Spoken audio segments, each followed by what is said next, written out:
Hello, everyone. It's Dr. Manjiri Nadkarni, Ayurvedic MD, registered holistic nutritionist, back today for another Wellness Wednesday. Today's topic is all about yeast or candida. So that's what we're going to discuss today. I am live on Instagram. I'm also live on my Facebook page. So if you are showing up at any of those two places, say a quick hi. If you have any questions for me, just let me know and I'll be more than happy to help you. I can see Neelam is here from Sevanti Official. Hi, Neelam. It's been a while since I've seen you. Um, I'm just gonna wait till somebody hops on live. Okay, so today again we are talking about a super interesting topic, which is Candida and your thyroid. And there is a definite connection between Candida or yeast buildup and your thyroid issues. And often when it comes to thyroid health, there are so many parts to the puzzle. It's not as clear cut as your body not secreting enough TSH, which is not stimulating your T3, T4. There are so many more parts to it, right? Like an immune system is like an extremely important component of your thyroid health, especially when we talk about an autoimmune perspective of thyroid disorders, right? So when we talk about either Hashimoto's disease, when we talk about Graves' disease, both of those conditions are related to autoimmunity, your body attacking itself. And usually there is some kind of a bacteria or a parasite or any of the antigen secreted by this that can cause your body to go haywire. And that is why this topic, Candida and your thyroid. So Candida, again, people are like, okay, what are you exactly talking about? What exactly is Candida overgrowth and what's it going on? So Candida is a yeast that occurs in everybody's body, right? So Candida albicans is the name, and it is an inhabitant of your gut, your mucous membranes inside your gut, your vaginal tract, mouth, most of your mucous membranes. It will exist there without causing a harm, and that is why it is known as a commensal, right? So a commensal is something that sits in your body, and it's not creating any harm until and unless there is a favorable opportunity for it to create harm. And that is why when we talk about your gut health, when we talk about your bacteria having good probiotic count in your own gut, making sure if you're taking the probiotics, you're still eating the right way, you're having a proper lifestyle, that these probiotics can actually stay and multiply in your gut and give you those protective results, right? So that is also important. So it's not as simple as just taking a probiotic and forgetting about everything else. And again, buying probiotics from a good source, good quality probiotics are extremely important. If you come to Blue Water Nutrition, we have lots of probiotics. They are dairy free, vegan, like whatever your requirements are, we can talk to you about those. And definitely we can get you started on some really good probiotics that are important, to build your own system. And this is something that's going to that you need to do, right? So Ajay is here. I'm going to say a quick hi. Vrinda's here as well. Thanks for watching. Today we are talking about Candida and your thyroid, right? So the number one thing to understand is that your Candida, and I'm saying your because it's present in everyone, is a yeast, right? A yeast is the same category as fungus, and it is a part of our natural microflora in the body.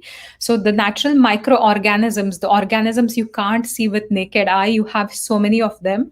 And especially when we talk about, the good probiotics, you're going to have trillions of them, right, in your body. And Candida might not exist in this trillions of number, but it's going to exist in small amounts in each and every person's body, right? Now, what happens is when you go through stressors, when your digestion takes a hit, if you have poor sleep, if you have poor lifestyle, if you have a poor diet where you're having too many ice creams or eating too many carbs, drinking lots of alcohol, or if you are taking a lot of meats that have antibiotics added in the meat, right? So that's going to kill your natural good flora as well. If you are on oral contraceptives, could be another cause. If you are on any other hormone disruptors, those pesticides and stuff we've talked about. So if you have any of these: a poor diet, a poor lifestyle. There are over 20 different strains of Candida that can create infection in your body. The most common is what we talk about, Candida albicans, right? And it's known as an opportunistic infection. So, opportunistic is one that's going to seek an opportunity.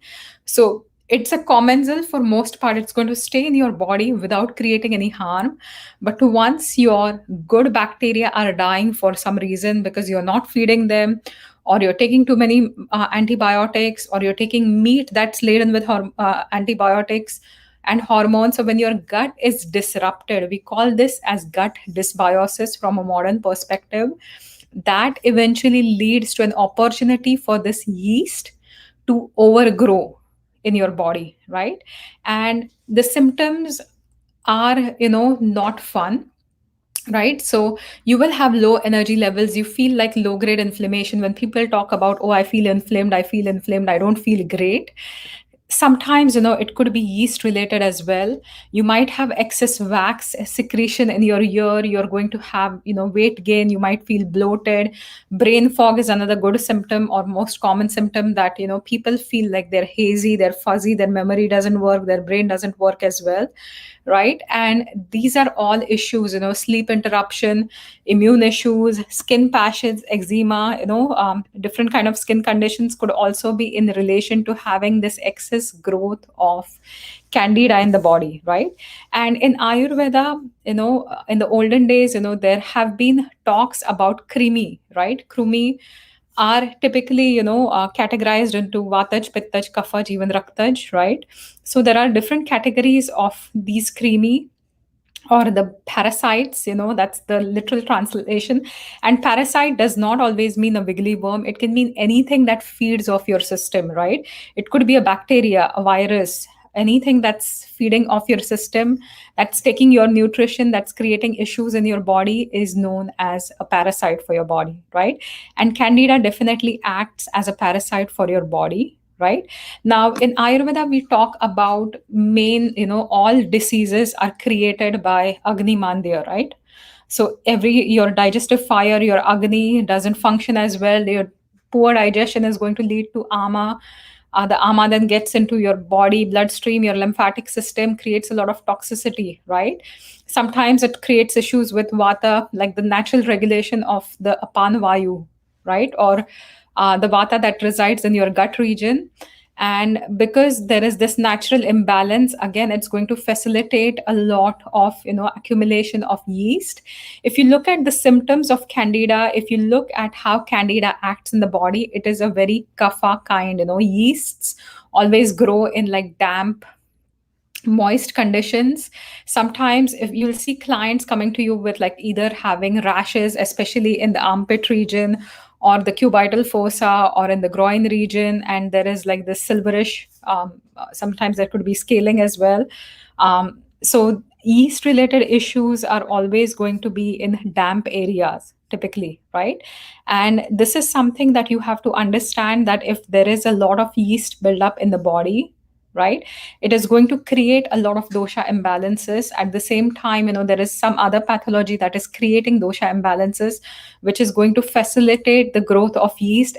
Especially there is excess kapha, there is a lot of ama when we talk about Candida issues, right? Now, Candida issues can happen due to any of the doshas. Again, you could have vata related symptoms, you could have pitta related symptoms, you could have kapha related symptoms. Typically in Canada, again, because Canada is in itself a very kapha land, right? So there's a lot of humidity. Right now there is dampness, dryness. You look at the forests, you look at the big lakes where we live. So again, the diet is also very kaphagenic. So if you're having burgers and sweets and pastries and fast food, or the standard American diet, that itself is going to facilitate the growth of this Candida or yeast in your body, which is then going to create a lot of issues, right? So we've talked about what exactly is Candida. We'll explore some symptoms of Candida, from like dosha related symptoms, right? So typically when we look at Candida symptoms, if you are vata related, you're going to crave a lot of sugars, right? You're also going to have a lot of dry skin.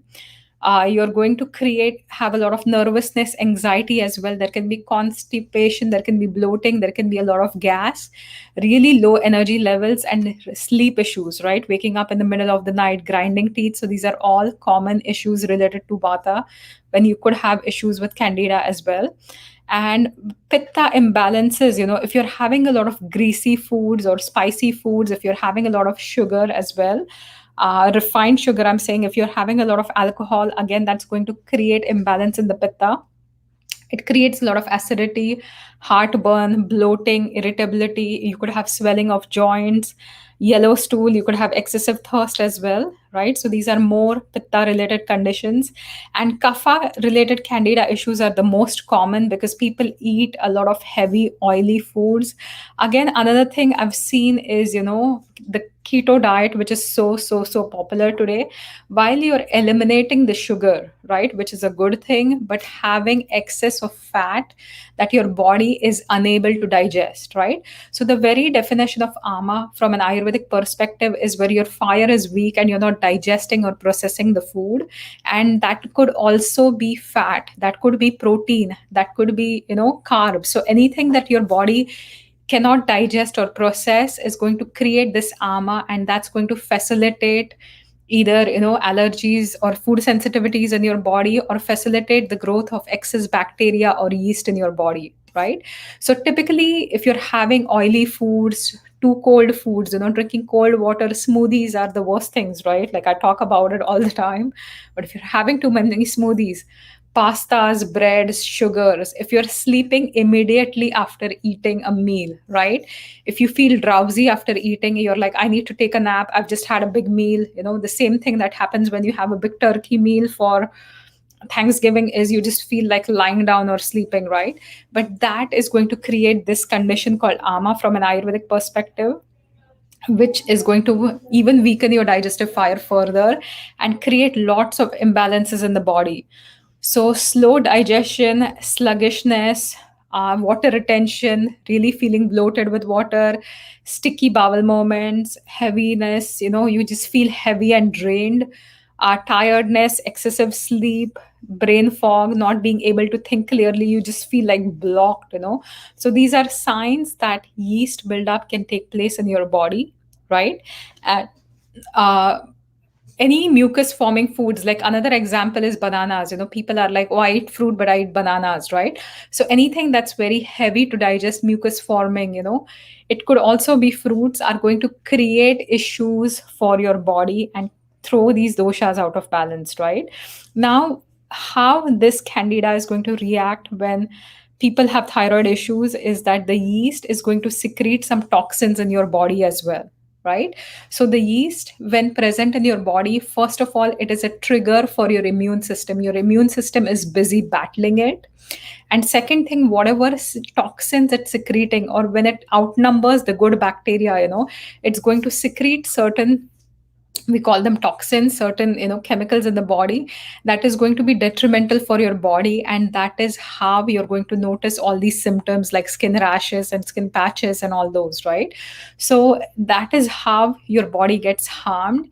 And if you have a malfunctioning thyroid at the time, right, so you might not have been diagnosed with thyroid issues completely, but if you have a malfunctioning thyroid, a history of thyroid issues, or there is some pathology going on, it's going to make it worse. If you have a history of autoimmune conditions, sometimes candida can also trigger your body into an autoimmune condition, right?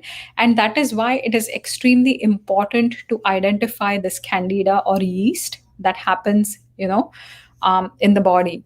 Now, how do you know you have yeast, right? So there are a lot of symptoms, there are questionnaires that can tell you, but something like an intense craving for sugar, breads, alcohols, where you feel totally out of control, is one sign that there's something off in your body, right? So if you are craving sugars, if you are craving something sweet all the time, right? Sugar or sweet craving is also come from a low mood. So if you have a low serotonin, your body is going to crave certain easy carbs that are going to be able to boost that serotonin. right? But if you are having intense cravings to like alcohol or breads, you're like, I just need it, I can't deal without it, that is a sign that there is something out of balance in the body. Another sign is having recurrent yeast infections or bladder infections, right? In women especially, you could have yeast or bladder infections, and somebody that comes to me and complains that, oh, I have a yeast infection every month, or I have a bladder infection every month, could be a sign that you have a lot of yeast buildup in the body. Jock's itch, which is again very common in men, right, could also be a sign that you have a lot of yeast buildup in the body. Any rashes, any patches on your skin, especially in the armpit region or cubital fossa, like in your elbows, neck, like any of the sweaty areas, if you're noticing any rashes, it could be related to a lot of yeast buildup in the body, right? So, from a thyroid perspective, there is a lot more to be done than just look at the Candida piece. From a Candida perspective, the number one thing is to be able to understand whether you have it or not, right? If you come to Blue Water Nutrition, we can run some tests. There's a test called live blood microscopy, which Frank and Joanne will do in the clinic, and they are able to find out if they see any markers for yeast buildup in your blood, right? So there would be a dried blood sample. There would also be a sample which is wet blood sample, and you will be able to see markers of this candida or yeast buildup in your blood, or from your blood you see the markers, you might not see the actual fungal forms, right? Now once you identify that, oh, I feel like I have this candida, right, number one thing you need to do is you need to clean up your diet. You need to absolutely start avoiding anything yeasty, right, including breads. You need to start avoiding a lot of mushrooms that you're eating in your diet on a regular basis. You need to avoid a lot of sugars, any processed foods, and really clean up your diet. I have a specific protocol that I follow for any yeast related symptoms of candida, because I also believe in protecting the liver, right? When you're having a lot of yeast issues, all the toxins that are pumped into your blood by um, any of the yeast or something that are thrown into your blood, your liver has to process everything, and the liver usually suffers. And that is also one of the reasons why we have to look at your liver as well. But from an Ayurvedic perspective, again, you have to look at what's the cause. So nidan parivarjan, getting rid of the causative factor, number one thing. Herbs work fantastically. One of my favorite herbs is neem, right? So any kind of neem or azadirachta and indica, fantastic herb for any bacteria, any parasite, any skin related conditions. Again, the dosage, the form that you would take neem would be dependent on what's really going on. Sometimes just taking the neem is not going to help you. You might need more support, right? So if you are having any of these issues, feel free to reach out. Feel free to just message me. We can book your 15-minute one-on-one consultation, and talk more about how I can support your health. But if you are struggling with any of these thyroid symptoms, always, like, don't just look at the TSH. So that's one of the reels that I made yesterday. So often, you look at, oh, my TSH is fine, everything's fine, but you're still struggling with all the symptoms. Sometimes you're taking medications for thyroid, but you're still struggling with the symptoms, right? So if all of this is going on, there is a lot more to the picture than you can see. And that is where we need to do a little bit more testing. We need to understand what's going on in your body, and we have to bring your body back into balance, right? Again, back to candida, taking good quality probiotics will help. Sauerkraut, kefir, um, might work but might not work. Kefir, I'm not a big fan of, because often, especially in Canada, because of the kapha land, we live in a kapha land, and then having foods that build up your mucus are not a good idea, because they create a lot of dampness in your system. So kefir, kombucha are the hyped probiotic drinks today, but you're better off taking a probiotic in your diet. Flaxseed works. Flaxseed is not a probiotic technically, but it will work. The fiber will help feed the bacteria as well. And when you take the probiotics, make sure your diet has some good greens, right? Leafy greens, which are going to feed the bacteria as well. You invite somebody to your home, you have to feed them, otherwise they die. The same is the thing with your bacteria, right? You invite them into your body, you have to feed them, otherwise they are going to die out. They're not really going to be able to support your health, right? But try, researching more about Candida. Try to see if you have any of these symptoms.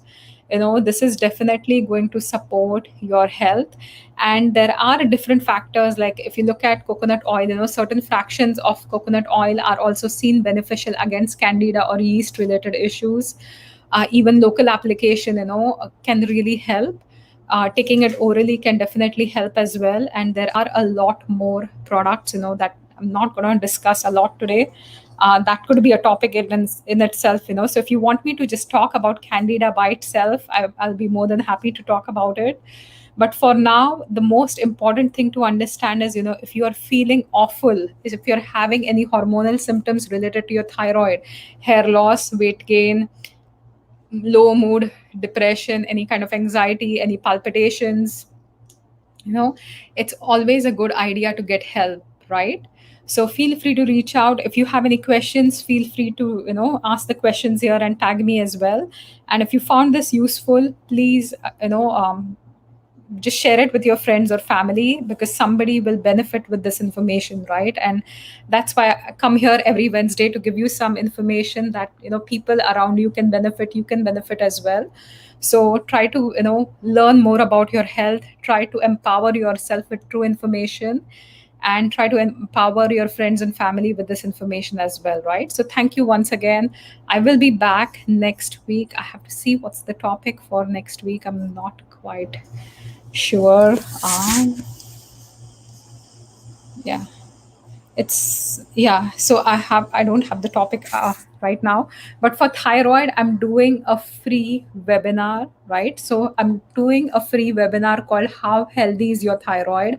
I'm going to address a lot of common things, like you're taking the medication but you still feel awful.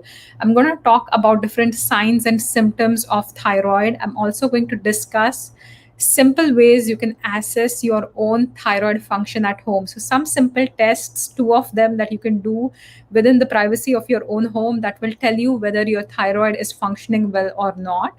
And I'm also going to talk about the 5 main food factors that tend to throw your thyroid out of balance, right? So, if you are on Instagram, you will see that the link is posted in the bio. If you are on Facebook right now, or if I'm going to post the link in the comment section. But it is a free webinar that's taking place. Thyroid health. There is an error. I have to find the link. So if you go to, okay, sorry, I'm just taking a little moment. Yeah, thyroid health training. So I'm just going to put the link here in the comment section. So it's going to give you tons of information. It is free to sign up. If you have issues with your own thyroid, if you know somebody that has issues with their thyroid, feel free to sign up for this free training. July 23rd, it's next Friday at 10 o'clock in the morning. It will be about an hour training. You're also going to get a workbook where you can track certain factors and learn more about your own thyroid health, right? So join me for this live training. You can also ask me any questions that you have during the live training, and I would love to see you there. Thank you once again. Have a fantastic day, and I will see you soon in the next training. Bye for now.